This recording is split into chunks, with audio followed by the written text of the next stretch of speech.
Assalamualaikum warahmatullahi wabarakatuh. Perkenalkan, nama saya Fitriani dengan NIM 1930202133. Saya dari Prodi Pendidikan Agama Islam, Universitas Islam Negeri Raden Fatah Palembang. Baiklah, di sini saya akan menuntaskan tugas dengan mata kuliah pengembangan media dan sumber belajar yang diampu oleh dosen kami yang terhormat Bapak Dr. Muhammad Isnaini SAG MPD. Baiklah, pada video kali ini saya akan sedikit menjelaskan mengenai klasifikasi media pembelajaran serta sumber belajar.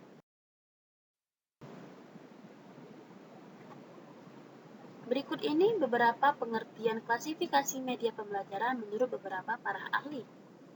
Yang pertama yaitu menurut Wilbur Schramm, yang mengelompokkan menjadi media rumit, mahal, dan media yang sederhana. Yang mana Wilbur ini mengelompokkan media menurut daya urutan seperti liputan luas dan serentak, yang memiliki contoh televisi dan radio, liputan terbatas pada ruangan seperti film, video, slide, ataupun poster audio tape, serta media pembelajaran secara individual seperti buku, modul, ataupun program belajar menggunakan komputer ataupun telepon. Selanjutnya yaitu menurut Gagne. Gagne ini mengklasifikasikan menjadi 7 kelompok, yaitu benda untuk didemonstrasikan, komunikasi lisan, media cetak, gambar diam, gambar bergerak, film bersuara, dan mesin belajar. Selanjutnya yaitu klasifikasi media pembelajaran menurut Allen.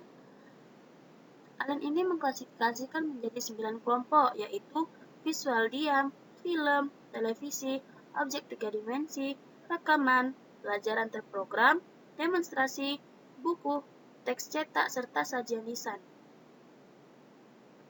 Dan selanjutnya yaitu menurut Gerlach dan Ellie, yang mana dikelompokkan berdasarkan ciri-ciri fisiknya yang terbagi menjadi 8 kelompok, yaitu benda sebenarnya, presentasi verbal, presentasi grafis, gambar diam, gambar bergerak, rekaman suara, pengajaran terprogram, serta simulasi.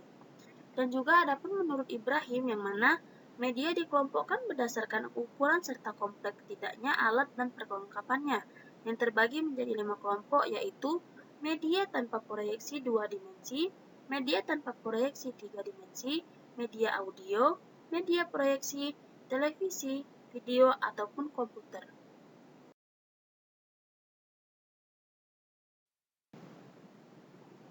Selanjutnya yaitu karakteristik media pembelajaran 2 dimensi, yang memiliki arti sebutan umum untuk alat peraga yang hanya memiliki ukuran panjang dan lebar yang berada pada suatu bidang datar. Berikut ini yaitu jenis-jenis karakteristik media pembelajaran 2 dimensi yang terbagi menjadi 3. Yang pertama yaitu media grafis, yang kedua media bentuk papan, dan yang ketiga yaitu media cetak. Media grafis. Media grafis memiliki pengertian yaitu suatu penyajian secara visual yang menggunakan titik-titik, garis-garis, gambar-gambar, tulisan-tulisan, ataupun simbol visual yang lain yang berguna untuk mengikhtisarkan atau menggambarkan serta merangkum suatu ide ataupun data dalam suatu kejadian. Media grafis pun memiliki suatu kelebihan yaitu bentuknya yang sederhana dan ekonomis, bahan mudah diperoleh, dapat menyampaikan rangkuman, serta mampu mengatasi keterbatasan ruang dan waktu. Jadi hubungan antara peserta didik dengan pendidik itu tidak terbatas, melainkan bebas dengan menggunakan ruang dan waktu sesuai dengan media pembelajaran yang telah ditentukan.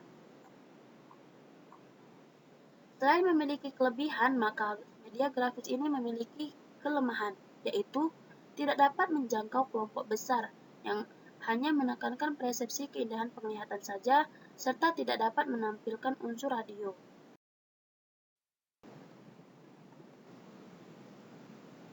Yang kedua yaitu media bentuk papan, yang mana media bentuk papan ini terbagi menjadi 4, yaitu yang pertama papan tulis, yang kedua papan tempel, Yang ketiga, papan flanel. Dan yang keempat yaitu papan magnet. Tiga yaitu media cetak. Jenis-jenis media cetak dalam hal ini terdiri dari buku pelajaran, surat kabar dan majalah, ensiklopedia, buku suplemen, dan pengajaran yang berprogram.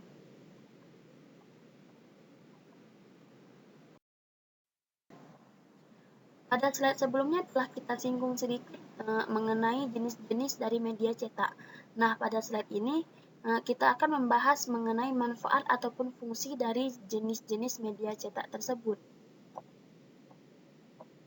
Yang pertama yaitu buku pelajaran yang bermanfaat sebagai alat pengajaran individu.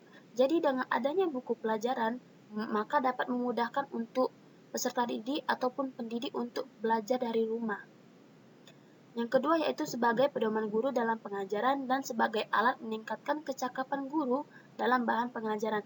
Jadi dengan adanya buku pengajaran ini, guru akan meningkatkan kecakapannya dalam bahan mengajarkan, dalam mengorganisasikan bahan pelajaran tersebut pada saat proses belajar mengajar sedang berlangsung. Selanjutnya yaitu majalah yang memiliki fungsi dapat membuat data akhir tentang hal menarik perhatian peserta didik sebagai sarana belajar dalam menulis artikel.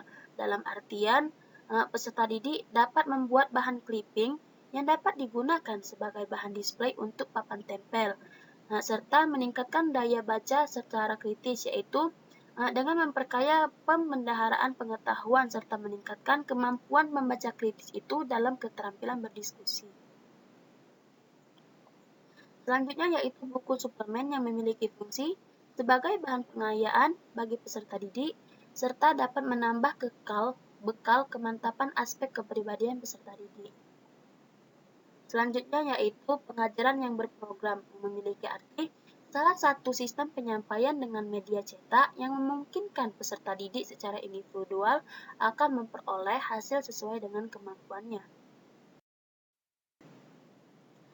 Tadi kita sudah membahas mengenai karakteristik media pembelajaran dua dimensi. Selanjutnya yaitu karakteristik media pembelajaran tiga dimensi. Media tiga dimensi ialah sekelompok media tanpa proyeksi yang cara penyajiannya secara visual tiga dimensional. Media tiga dimensi ini dapat berwujud benda asli, baik hidup ataupun mati, dan dapat pula berwujud sebagai tiruan yang mewakili aslinya. Berikut ini macam-macam dari karakteristik media pembelajaran tiga dimensi. Yang pertama yaitu spesimen, yang artinya benda-benda asli atau sebagian benda asli yang digunakan sebagai contoh. Yang kedua yaitu peta timbul. Peta timbul ialah peta yang dapat menunjukkan tinggi rendahnya permukaan bumi. Jadi dengan adanya peta timbul kita akan dapat melihat tinggi atau rendahnya permukaan bumi yang ada di bumi ini. Selanjutnya yaitu widya wisata.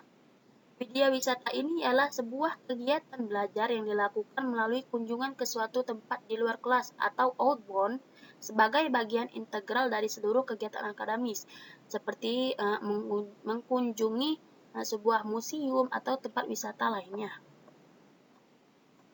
Selanjutnya yaitu boneka. Boneka yang dapat digunakan seperti benda tiruan dari bentuk manusia ataupun binatang. Dan yang terakhir yaitu media tiruan yang dapat dilakukan pada bahasan pokok tertentu yang tidak mungkin dilaksanakan secara langsung. Baiklah, selanjutnya yaitu kita akan membahas mengenai sumber belajar. Berikut ini pengertian sumber belajar menurut beberapa para ahli. Yang pertama ialah Edgar Dell. Sumber belajar adalah segala sesuatu yang dimanfaatkan untuk memfasilitasi belajarnya seseorang. Seseorang di sini ialah peserta didik. Yang kedua, menurut Rohani, sumber belajar ialah segala macam sumber yang ada di luar diri peserta didik yang memudahkan terjadinya proses belajar. Dan yang terakhir yaitu menurut AECT, sumber belajar ialah semua sumber baik berupa data, orang, dan wujud tertentu yang dapat digunakan dalam belajar, baik secara terpisah maupun terkombinasi. Jadi kita dapat simpulkan bahwa sumber belajar ialah learning research, atau semua sumber belajar baik berupa data, orang, daya, lingkungan, ataupun wujud tertentu yang digunakan untuk mendukung proses terjadinya belajar yang lebih efektif dan efisien dengan tujuan untuk memperoleh peserta didik dalam mencapai tujuan belajar. Selanjutnya yaitu bentuk-bentuk sumber belajar. Yang pertama yaitu pesan, yang berupa informasi, bahan ajar, cerita rakyat, dongeng, hikayat, dan lain sebagainya. Yang kedua yaitu orang, yang berupa guru, siswa, ahli, narasumber, tokoh masyarakat, dan sebagainya. Yang ketiga yaitu bahan, yang terdiri dari film, slides, gambar, grafik, relief, candi, buku, transparansi, dan lain atau sebagainya.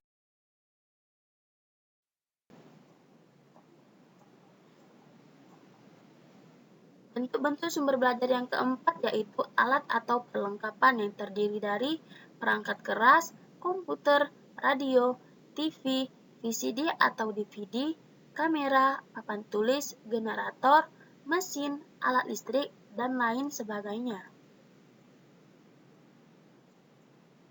Yang kelima ialah metode atau teknik yang terdiri dari diskusi, gambar pemecahan masalah, simulasi, permainan, diskusi, debat, talk show, dan lain sebagainya.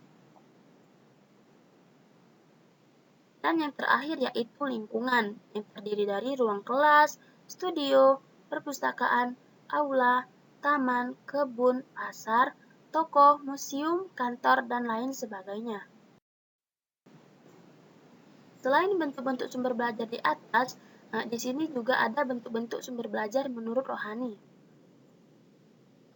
Pertama yaitu melalui media cetak seperti buku, majalah, ensiklopedi, brosur, koran, poster, juga dena. Yang kedua yaitu media non-cetak yang mana terdiri dari film, slide, video, model, boneka, dan audio kaset.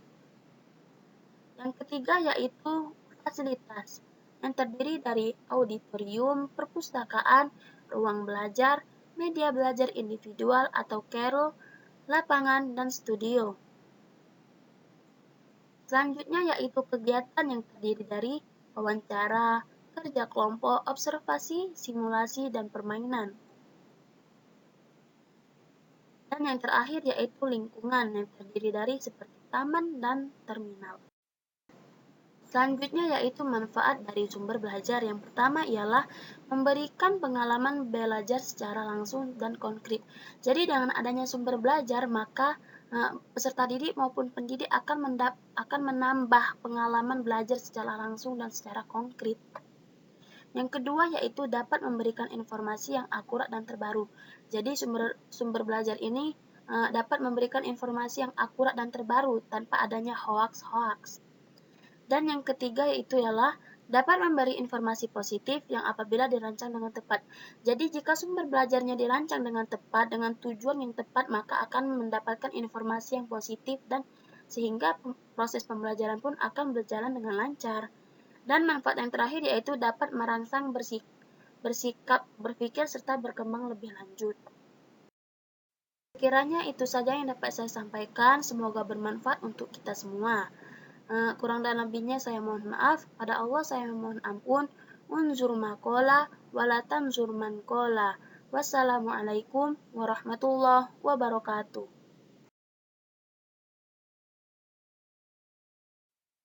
Terima kasih sudah menonton.